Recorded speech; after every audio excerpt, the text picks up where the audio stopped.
Hi, it's me, Joan, Mainline Sociology. And what I wanted to do is to bring the concepts that I've left sitting with you about Marx's grand theory.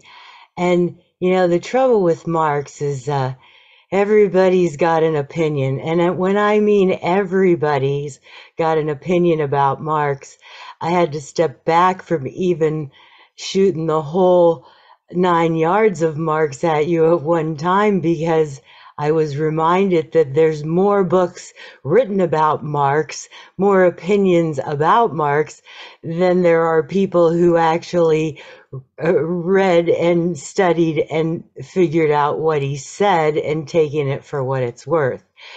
So, for what it's worth, he gave us the plan of the enemy. Marx would be a personification of that, laying these plans down.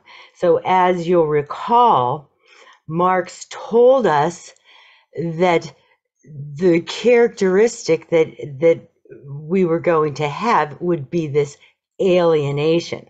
Oh, let me just mention first, a lot of people have their views about Marx and they'll take it or leave it or whatever.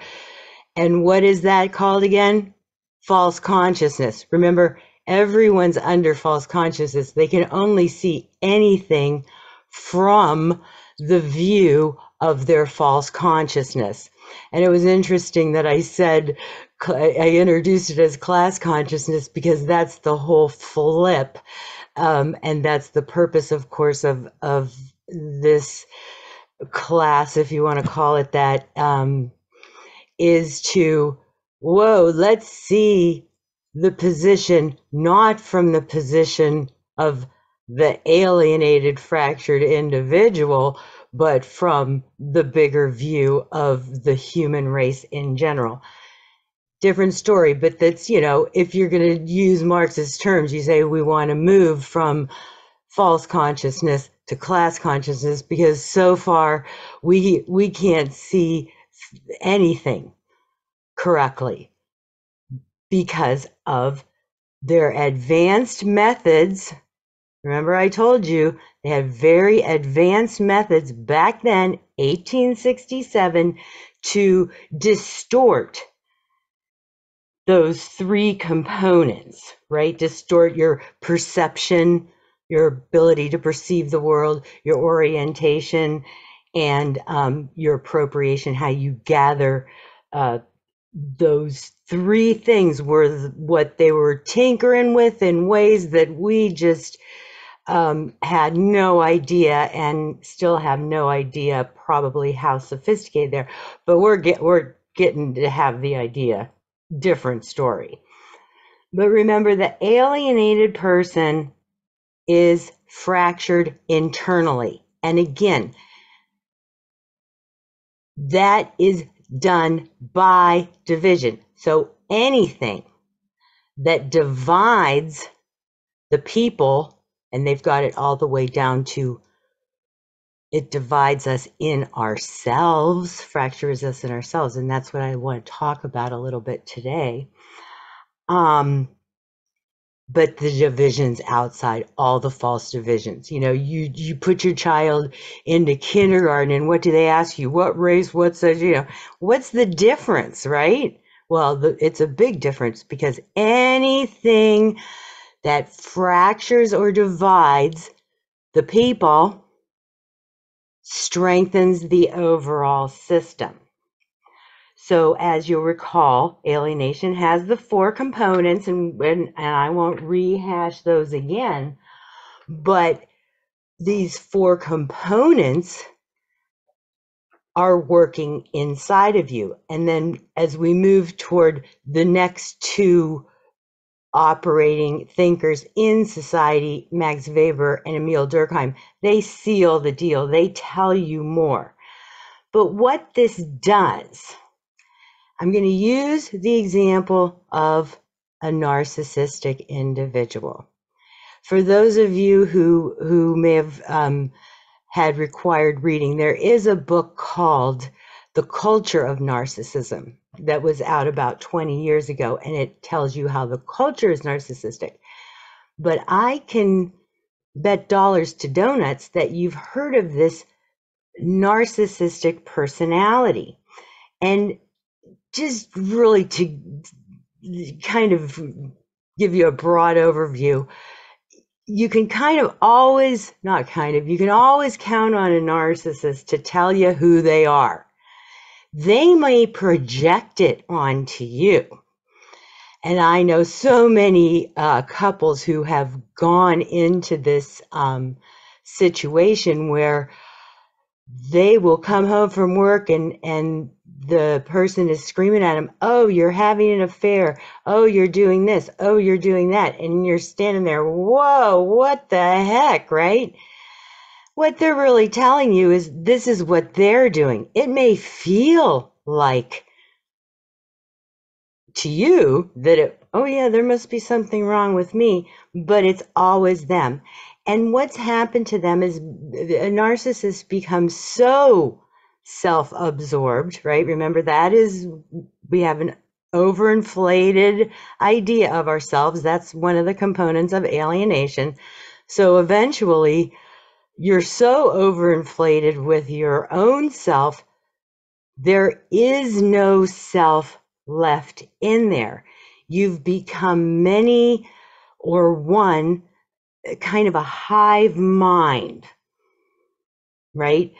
Think of it as when you go to work, maybe you don't agree with all your colleagues about what they're talking about, but you know what? You just go with it. You know, I'm going to go home and I'm going to get away from these numbskulls, whatever, right? Because you're in this kind of loop. And if you're able to step out of it and say, oh, they believe this kind of a thing, but I believe this other thing, and I know I just have to play along, you're looking at a hive mind, what people call the hive mind. It gets much more complicated, but you can understand that a little bit, right? I believe that when I'm here, I believe that when I'm there. But to the true narcissist, there is no identity inside of them without these other attached groups that they belong to. They might belong to many, many, many groups, but all those groups have to reflect exactly what they think. And this is also, remember, this is all controlled. Every single belief, every single thing you have in your head, all controlled by the superstructure. So this is very important to remember. So, and also identities are formed purposefully. Let me give you one example that people might be able to get their heads around. Alcohol on every corner, right? So some people get into this, well, a lot of people get into drinking.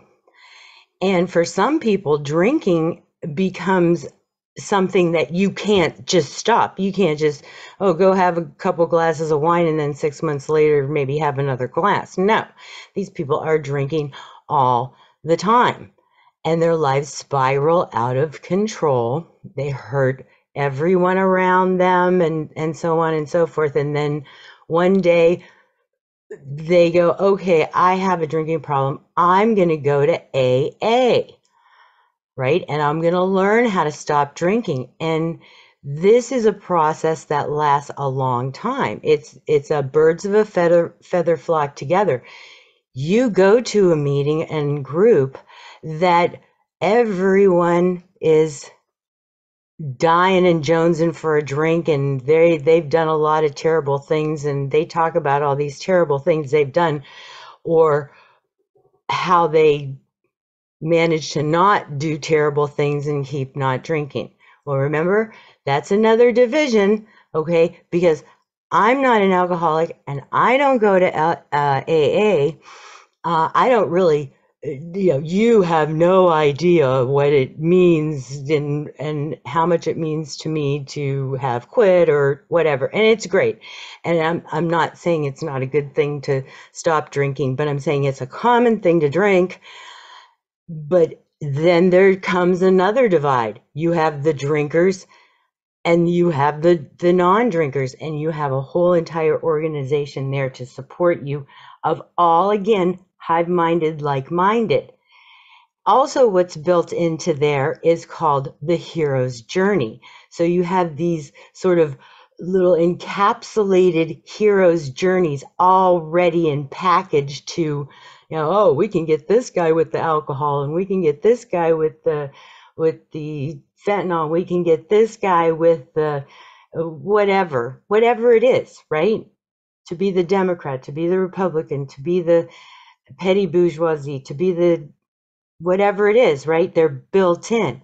And yes, then once we know the hero's journey of various individuals, here's an alcoholic that quit, that goes to AA and got his life back on track. That's all the information you need to know about that person to get swinging on their pendulum. You can understand that hero's journey. Or you have the teacher who says, if I just only had 10 children in my class, maybe I could cope, but you're giving me 40 children in the class and all the troubles that go into that. And the more people fight against what seems unjust to them, the more it strengthens the system, and then more groups came in. We talked about the unions in that kind of a case. Well, if you challenge a narcissist and you say, wow, when you tell me these false things about myself and you accuse me of things, it hurts my feelings, and sometimes maybe it could be a huge fight or an ongoing cycle of violence in the home or a narcissistic boss, what have you. But even when you do your best to stand up and you say, that's not me, that is hurting my feelings, stop accusing me of things that are false. They'll say, oh, well, you shouldn't feel that way. Another big clue of a narcissist, right? They'll tell you exactly how you should feel, right? Use the word should, dragging a belief system of the other person onto there. Okay? No, I'm allowed to feel however I want to. But when you stand up that way, then the anger will come from them. Does that make sense? Because you are challenging an identity that maybe they're trying to hide it, maybe they know it's there, but pretty much there's nothing in there. There's only the ability to reflect some kind of a void onto the rest of the people. So what does that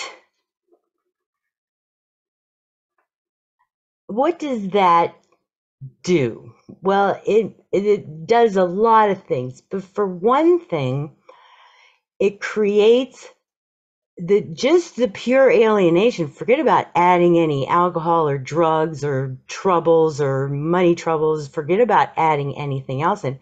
Just the fact that you're born into a world that is making you fractured and alienated from, at least from the day you walk into school. Okay, now you're a boy, now you're an Asian American or African American or white American or this American, and you got this, okay, and you're 5 years old and you're putting all these divisions into their minds.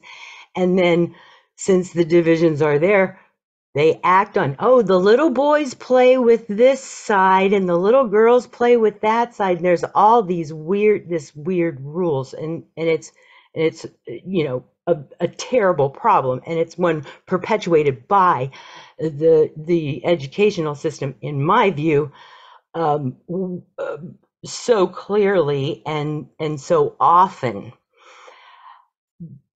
But so, of course, you fracture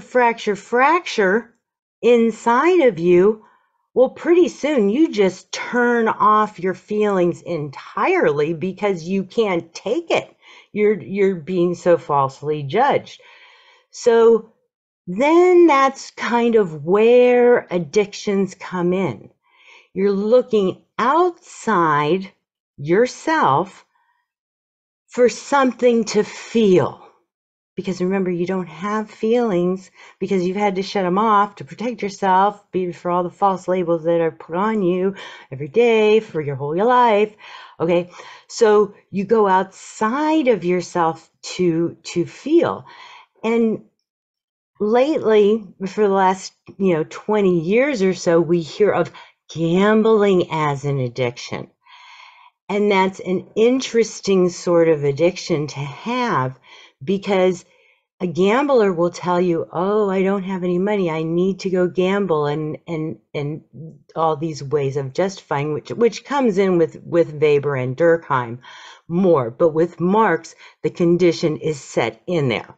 Okay, so it's like a gambler isn't going to gamble to win. They really are going there to lose, so they can justify their own position as a loser. See, no matter what I do, I can't get ahead. So that introduces, and I thought, how do I tell people that in a way that is understood? And this is where I'm going to pull in the fair use